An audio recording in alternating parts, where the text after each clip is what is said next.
Welcome to our video tip on presenting a surgical invoice in your veterinary hospital.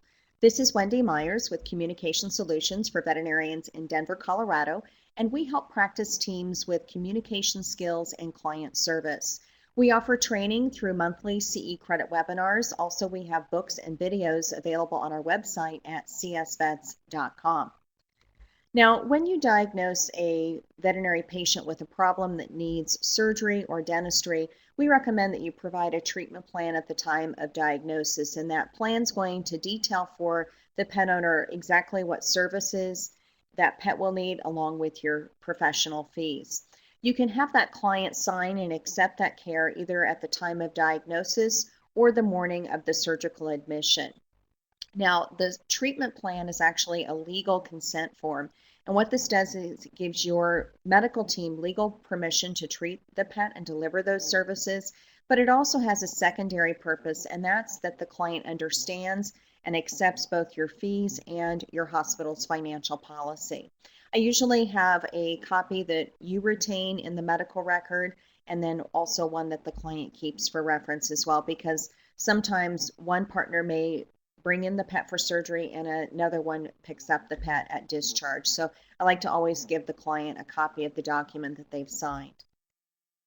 Now, when the pet is at your hospital for surgery or dentistry, I like for you to have communication by phone during the day. Now, you're always going to want to call the client if there's any changes or variance from the treatment plan. So if there was a complication that occurred, or if it was a dental procedure and you had more extractions than anticipated, I like to always call them in procedure to give them an update. Now, the second kind of call that you would want to do is a wake-up phone call. So once the patient is fully recovered and you have an expected discharge time, then I call them and let them know how the surgery went.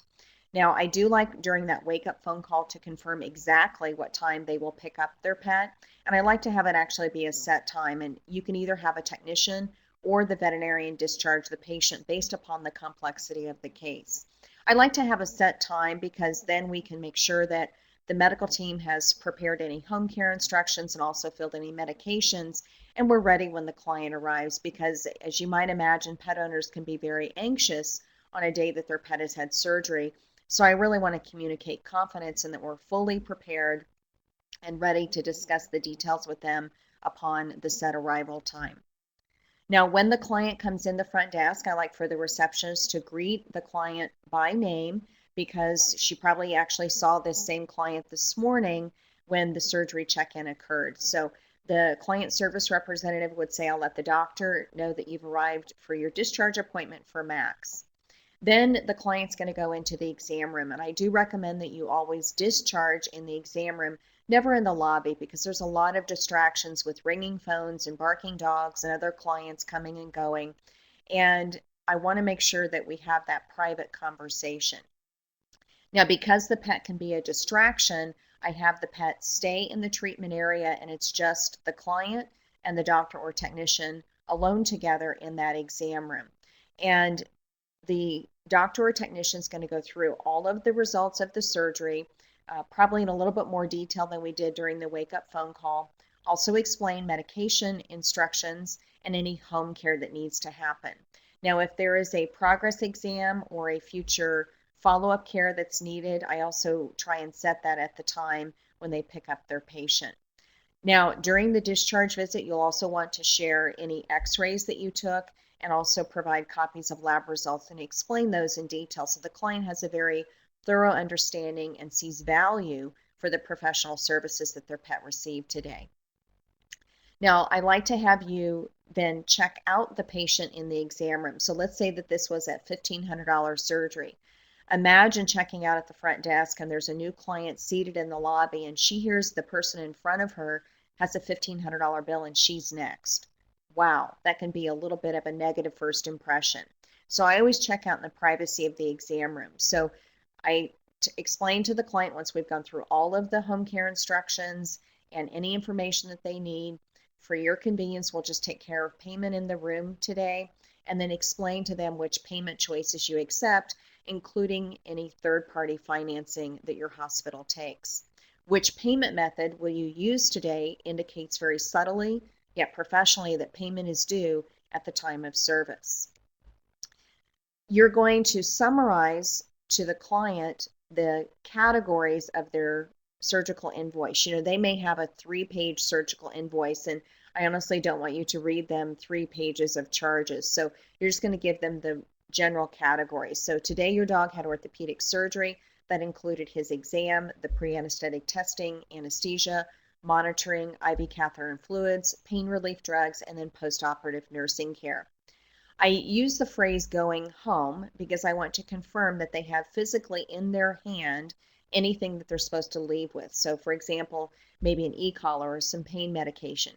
I've seen many a veterinary technician or receptionist chase a client into the parking lot waving an e-collar. Wait, you almost forgot, because we were still hunting for the right size. So please do confirm before they are ready to leave that they got absolutely everything from home care instructions to medication physically in their hand. And then which payment method are you using today? Now, I like to have you collect payment in the room, and what you'll want to do is ask your practice management software provider about any payment solutions that can actually integrate into your software, because many of the software companies can actually install credit card swipes on your exam room computers, or you can hand key a credit card into your practice management software if you do the merchant processing through them. Now, if you have a separate credit card service and you don't have computers in the exam room, you're going to actually walk yourself with the client's credit card to the front desk, or you might put a second credit card swipe in the lab pharmacy hallway, then return with the card and the receipt for the client to sign. Now, remember, the patient is still in the treatment area so that they're not a distraction. So once you've gone through home care instructions, collected payment, and presented the receipt, you're then going to ask the client, are there any additional questions that I can answer? And I like the phrase, what questions can I answer? Because it invites the client to ask anything that she's unsure of. And I think this is much more effective phrasing than do you have any questions, which is a yes or no response. Then you'll explain, I'll meet you in the lobby with Max. And that's where the happy reunion occurs, is in the lobby. And we now are assured that the client has absolutely all of her questions answered. We appreciate your participation in our video tip today. We do have additional information in our webinar on creating a better checkout experience, and you can get information on our website at csvets.com.